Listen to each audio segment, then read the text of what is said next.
안녕하세요. 시온연구소입니다. 시온연구소의 명화로 만나다 10번째 이 시간에는 이탈리아 화가 주세페 아르침볼도 작가를 통해 사고력을 키워보는 시간을 가져보도록 하겠습니다. 이탈리아 화가인 주세페 아르침볼도, 사실 이 주세페 아르침볼도라는 이름은 낯선 분들이 많을 거예요. 하지만 이 아르침볼더의 작품을 보신 분들은 생각보다 많으실 겁니다. 이 아르침볼도라는 작가는 16세기에서 17세기에 예술적인 표현이 새로운 형식으로 대두됐던 그 시절에, 변화의 시절에 레오나르도 다빈치 외 또 한 명의 르네상스인이라고 칭할 수 있는 작가입니다. 이 아르침볼도는 꽃이라든지 과일 같은 사물들을 조합해서 인간의 얼굴처럼 보이게 묘사를 했는데요. 이 사람의 작품 중에 봄, 여름, 가을, 겨울이라는 작품이 있는데, 봄, 여름, 가을, 겨울에 볼 수 있는 꽃이나 식물들을 가지고 어떤 사람의 얼굴을 묘사한 작품들입니다. 이 주세페 아르침볼도는 신성 로마 제국 황제인 페르디난트 1세에게 발탁이 돼서 궁정화가로 임명되어서 그 밀라노나 몬차에 있는 대성당에 스테인글라스나 프레스코를 제작하면서 미술가의 명성을 쌓았다고 합니다. 이 주세페 아르침볼더의 작품은 굉장히 이색적인 내용이 있는데요. 이렇게 이질적인 개별 이미지를 조합해서 새로운 이미지를 만든다는 이런 아이디어 자체는 사실 이 작품으로 봤을 때는 굉장히 새로운 형태처럼 보이지만 고대로부터 이어져 온 것이라고 합니다. 이 아르침볼도는 예술적 창조력을 발휘해서 사물을 조합한 새로운 형태의 작품들을 만들었고, 또 그림 속에 그가 담고 싶었던 유머라든지 농담, 그리고 풍자를 담아내기도 한 재미있는 화풍을 만든 그런 작가입니다.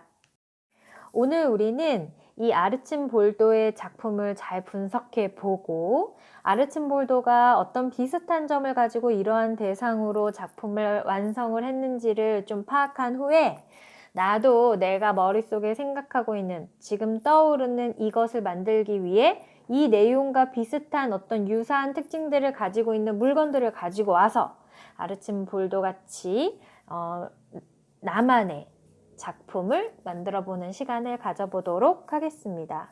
오늘의 학습 능력은 상상력, 분석력, 그리고 정보 종합 및 조직력, 그리고 유추, 그리고 창의적인 표현력을 활용해서 한번 경험해 보도록 하겠습니다.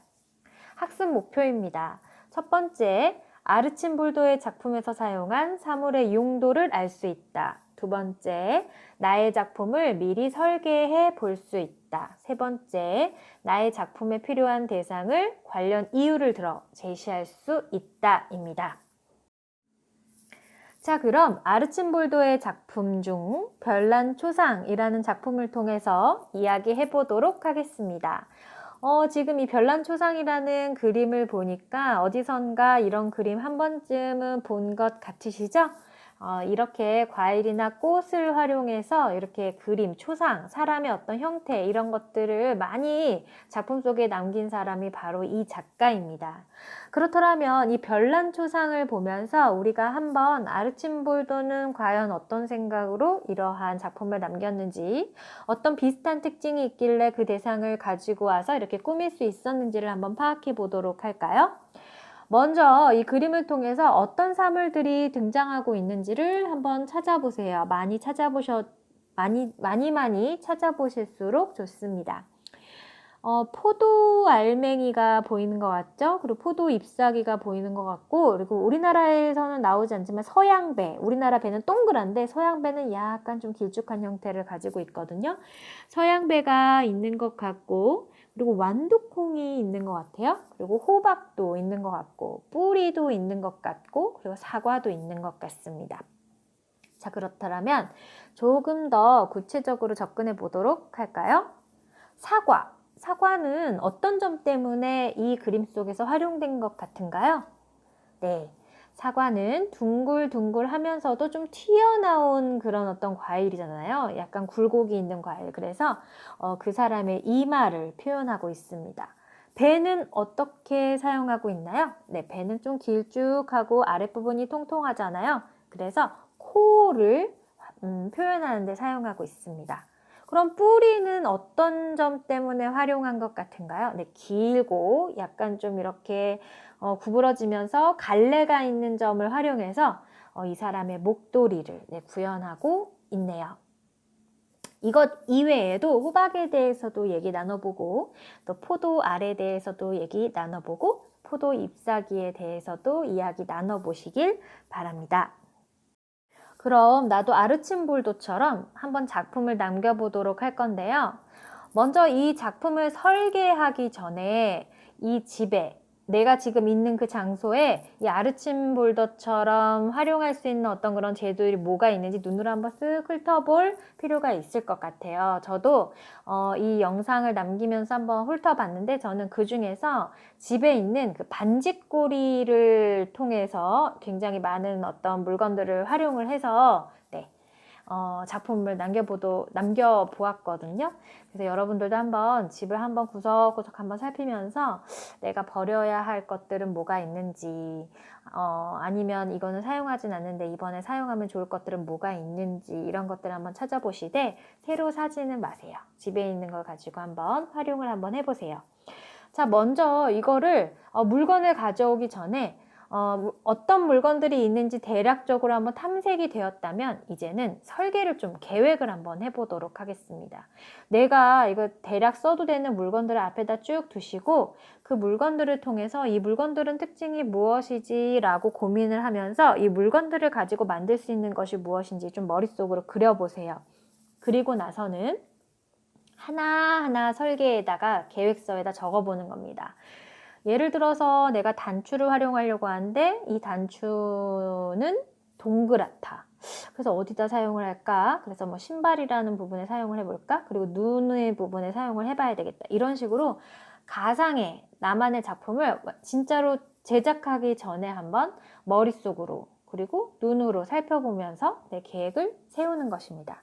이 계획은 지금 딱 한번 세우면 이대로 해야 된다라기보다는 어떤 제작하기 전에 자기 머릿속을 좀 정리하는 차원에서 하는 거기 때문에 제작을 하다가 만약에 계획이 변경되었으면 이 계획표를 다시 한번 수정하고 다시 만들어보고 수정하고 만들어보면서 조금 더 다듬어보는 시간을 중간중간에 가지시면 되니까 너무 어렵게만 생각하실 필요는 없습니다.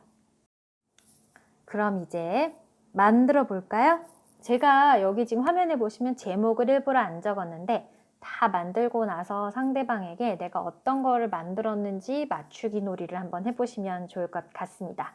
한번 만들어 보세요. 다 만들고 나서는 제 영상 아래 댓글에다가 어떤 점을 어떻게 해서 만들었는지 사진을 남겨주시면 훨씬 더 좋을 것 같습니다. 한번 재미있는 시간을 가져보세요. 저는 이렇게 두 가지를 만들었습니다. 과연 어떤 걸 만들었는지 제 영상을 보면서 맞춰보시길 바랍니다.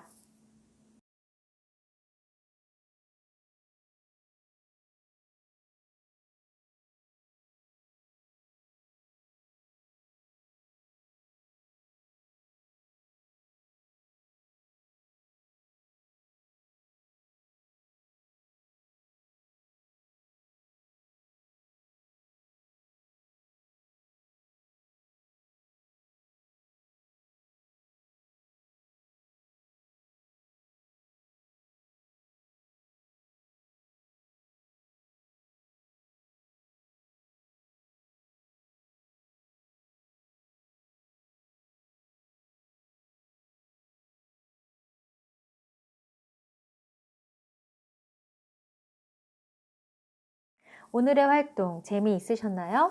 오늘은 이탈리아 화가 주세페 아르침볼도의 작품에 대해서 알아보고 주세페 아르침볼도처럼 이질적인 어떤 그런 사물들을 조합해서 어떤 새로운 형태의 작품을 만들어 보았습니다.